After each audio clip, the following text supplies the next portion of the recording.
Magandang umaga sa lahat. Good morning, good morning. So, ngayon, kahapon mga Omega, bumayahe po ako. Nag-e-bike ako papuntang Caloocan. First time kong dumaan sa ibang barangay. Kasi dati, yung sa isang barangay ako dumaan sa barangay Muson. May daan yung pa-shortcut papuntang Caloocan. So, yun ang dinadaanan ko palagi basta mag-e-bike ako. Ngayon, ibang ruta ang dinadaanan ko ngayon kung saan dumaan si Kinit. Kung may appointment kami, doon kami mag-shortcut papuntang Caloocan to Quezon City. So, ngayon, first time kong dumaan doon at hindi ako nawala. Naalala ko yung daan, kaya hindi ako nawala papunta dito. Kala ko mawala ako kung saan ba kami dumaan ni Kinit. Mabuti na lang at na-memorize ko yung dinadaanan namin na pa-shortcut. Mas malapit kasi doon. Kasi yung doon sa Muson, parang may mga sira na mga daan. So, yun. Pero may sira din daan yung sa Gaya-Gaya. Pero, hindi naman masyado. So, malapit lang kasi kaysa compare mo sa Muson.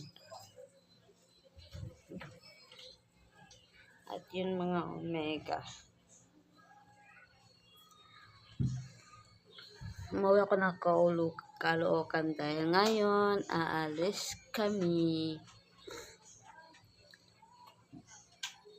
sa pinsan ni Sabas. Sasamahan ko siya sa immigration mga Omega. Tapos abangan ko na lang mamaya kung anong gagawin namin doon. Sabi niya maaga daw aalis, 7:30 na.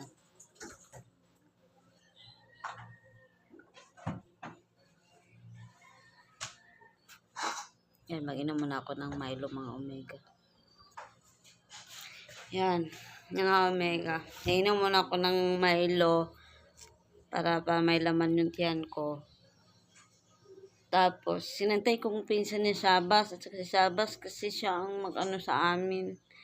Ano ba dyan? Aalis ng maaga pero alas 7:30 na. So, ang layo pa naman.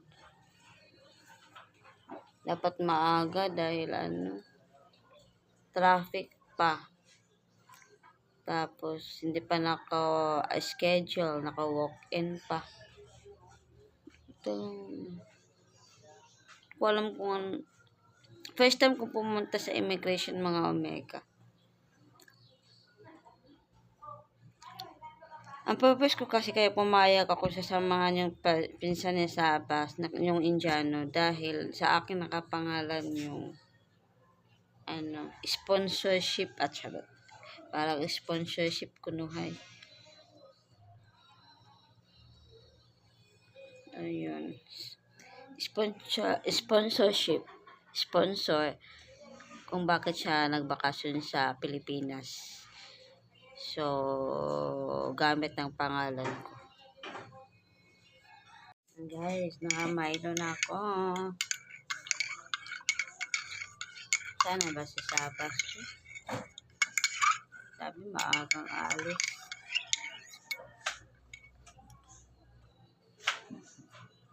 Uminom ako mga Omega para malagyan yung tiyan ko ng mainit. Nainom yan? Okay. Mineral pala yan.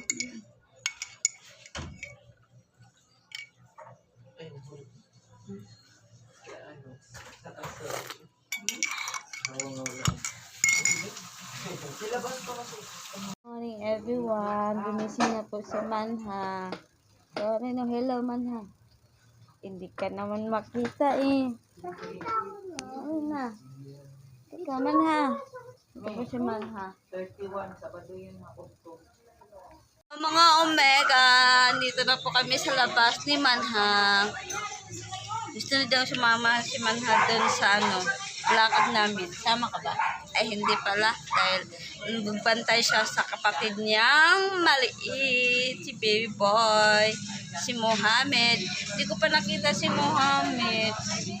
Si Yusun Mohamed. Mohamed ba? Muhammad.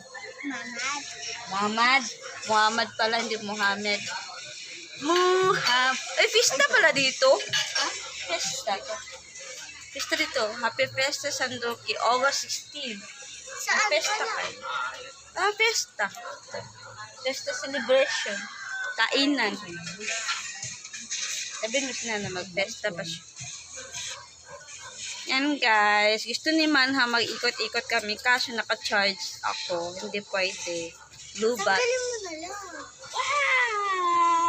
Mamaya, mag-ikot kayo ni Mike. Kaya Mike. Di naman yung marunong sa Marunong yan. Pareho lang yan sa ano ko eh. Pareho lang yan sa inyo.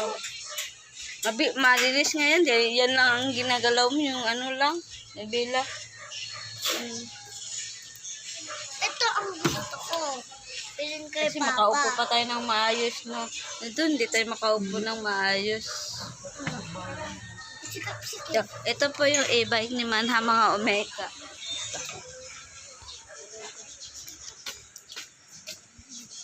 Ito po yung pinili ni Ate Odisa para sa mga bata. Ayan, di ba maganda?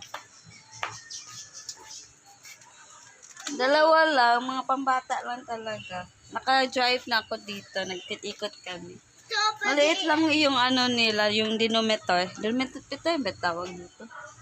titignan o lobat ba? Yan, may lalagyan ka. Yan. Dito po si Manha, the driver, then ito si Marine. Hindi dito. Ito, ano dito ako. Dito si Merin, dito si ate. Ayun nga, papasabas. O, ano. Yan, lalagyan nila yan para hindi mabasa si Manha ng ulan. Yan.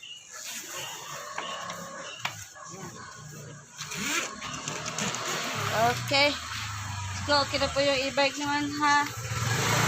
Pwede ka naman mag-practice eh. Abot mo naman yung ganun-ganun eh. Manipit. Hindi ka pa mag-practice. Hindi pa daw mag-practice si Manha Kaya ang ko Omega. magluto ng ano, saing. Saing.